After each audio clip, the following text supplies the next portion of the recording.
आज जिस तरह दानियाल अजीज साहब कोर्ट से बाहर, जो उनकी बुरी हालत थी,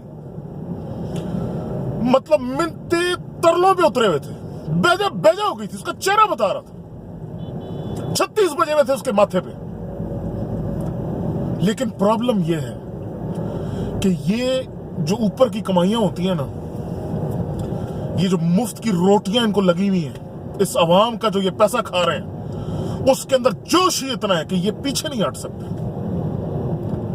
इनको नजर आ रहा है कि इनकी नैया डूब रही है, इनको नजर आ रहा है they are fighting a lost case, लेकिन पीछे नहीं हट सकते।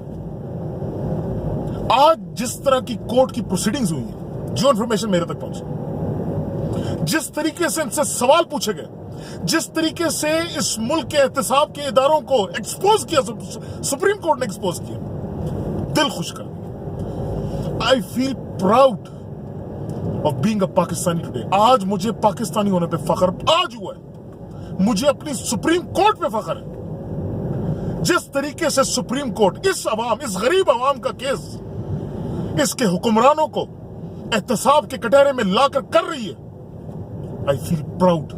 हम सबको फख्र होना चाहिए। हम सब इनकी सुप्रीम कोर्ट के साथ खड़े हैं। ये हमारी जंग है, ये हमारी जंग है भाइयों। ये वो नया पाकिस्तान है जिसका इमरान हमें ख्वाब दिखाता था। ये वो नया पाकिस्तान है जो मेरे और मेरे बच्चों की ऑक्सीजन से ज्यादा जरूरत है। और इंशाल्लाह जिस तरह से ये केस चल रहा है, मुझे उम्मीद है कि इस दफा इंसाफ होकर रहेगा।